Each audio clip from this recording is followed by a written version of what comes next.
नमस्कार मंडळी, मी समीक्षा पिंपळकर. माझ्या ब्लॉगमध्ये आपलं स्वागत आहे. आंब्यांचे बॉक्स गाडीत सर्व भरून झाले. याची पाटची मेहनत बघण्यासाठी तुम्हाला पूर्ण व्हिडिओ बघावा लागेल. रात्रीचे 10 वाजलेत, गाडीत बॉक्स भरले. हे मी आता इथे देवसरला आले, इथून पेंडी घेऊन चालले. ह्या दादांनी मला पेंडी दिले, तर पेंडी घेऊन चालले. हे बघा, आता आमचे अण्णा, त्यांना सांगितले चला माझ्यासोबत पेंडे आणूया, तर पेंडे घ्यायला ते आलेत. आता देवसरला इकडं नदीच्या पलीकडे आहे घर एकाचं, तिथे आली होती. त्यांची गुरं वगैरे आहेत, त्यांच्याकडनं घेतले. त्यांची पण कलमं आहेत, पण यावर्षी कलमं खूप जणांचे आले नाहीत. हे बघा कसे कलमं ओसाड पड.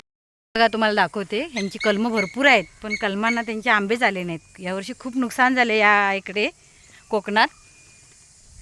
हे बघा, नदीच्या दगडातून आम्हाला अडचणीतून यावं लागते. तर पाणी थोडं पावसातनं आता आटले, नदी पाणी नाही, नदीला कमी आहे. तर मग ह्याच मार्गाने आम्ही आता चाललो. पावसातून या मार्गाने जाता येत नाही, दुसऱ्या रोडने जावं लागतं. ओ अण्णा, काय ऊन लागते काय? कसं वाटतंय?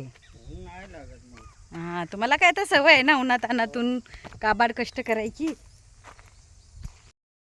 हे बघा, पाणी नदीला आता कमी आहे पुष्कळ. हे इकडे वाटतं बोरिंग लावले, काय केले कोणास ठाऊक. पंप लावलाय ना पाण्यासाठी, झाडाला पाणी घेत असो.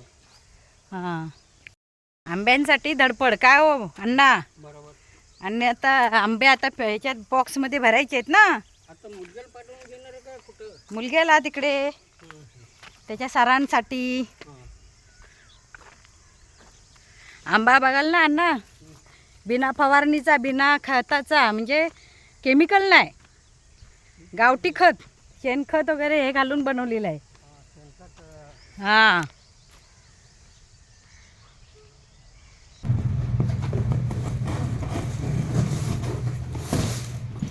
आंबे भरायची तयारी करते. पहिल्यांदा काय करते, तर बॉक्सला होल पाडून घेते, जेणेकरून आंबे उंबाळले नाही पाहिजेत, चांगले व्यवस्थित पिकायला पाहिजेत. थोडीशी हवा जाण्यासाठी ठेवायची असतात. तर आता मी ही आंबे भरण्याची सुरुवात करते.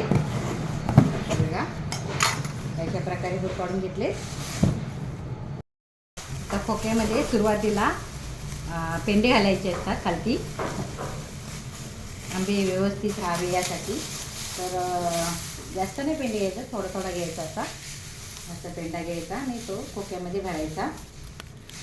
हे बघा, असं खोक्याला व्यवस्थित भरून घ्यायचा पेंडा असा, आणि वरती ते आंबे लावून घ्यायचे.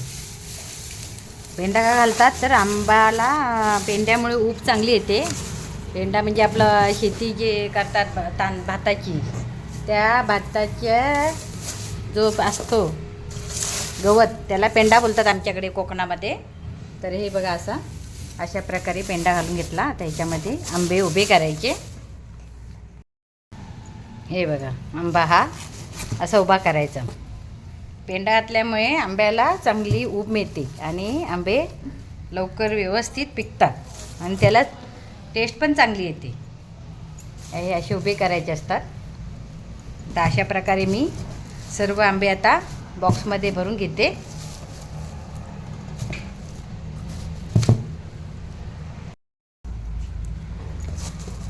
हे बघा कसे भरलेत. अशा प्रकारे आंबे एक थर लावून झाला आहे. आता याच्यावरती पुन्हा पेंड्या लावणार. आंब्यांचा एक थर लावून झाला आहे. आता याच्यावरती एक न्यूजपेपर घालायचा आणि त्याच्यावरती पुन्हा थोडासा पेंडा घालून आंबे ठेवायचे. हे बघा, अशा प्रकारे कसं व्यवस्थित मी भरून घेतलं आहे, बघितला. आता माझी घरात कलर करायची पण गडबड चालू आहे.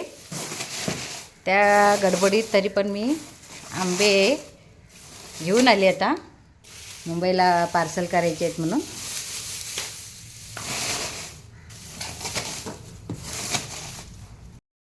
पहिल्या थरात 35 आंबे बसले. आता हा दुसरा थर लावते. बघूया आता ह्या एका बॉक्समध्ये किती आंबे राहणार आहेत. 39 झाले, 40 झाले. आता पुढे मोजते परत. या दुसऱ्या थरात पण 35 आंबे बसले. एकूण आता 70 आंबे झाले. आता याच्यावरती पुन्हा पेपर एक टाकते.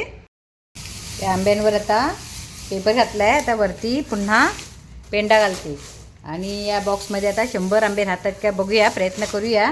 राहिले तर बरेच उत्तम होईल, तर दुसरा बॉक्स भरावा लागणार नाही मला. हे बघा 100 आंबे झाले. वरती 5 आंबे जास्त घातले. आता आंबे पॅकिंग करायचे. हे बघा आता पेपर घातला आहे वरती. आता बांधून घ्यायचं व्यवस्थित. हे बघा आता खोके पॅकिंग झालेत. आता बांधून घेते. मोठा आता इंजिनियर बोलवला आहे खोके बांधायला. हे बघा आता खोका बांधतोय. खोके पॅकिंग झाले की मग आता गाडी आल्या, गाडीमध्ये भरायचे आंबे. आंबे हे सगळे आता खोक्यामध्ये पॅकिंग करून झाले. आता गाडी आली की मग गाडीत भरून द्यायचे. ते आंबे आता मुंबईला पाठवून द्यायचे आहेत. आंब्यांची बॉक्स नेण्यासाठी गाडी आली आहे आता. ही बघा त्याच्यात आंबे भरायचे आहेत.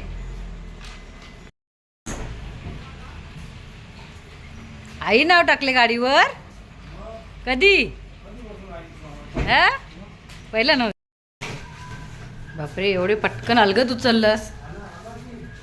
आले आले आंबे भर. आता मोठे मोठे भर, बारके उचलते. आंबे भरायची सुरुवात झाली आता गाडीमध्ये. किती दिवसांची मेहनत आंब्यांची फायनली आता पूर्ण जातणार. हा बघा आता आंब्यांची बॉक्स भरत आहे गाडीमध्ये. अरे साकाश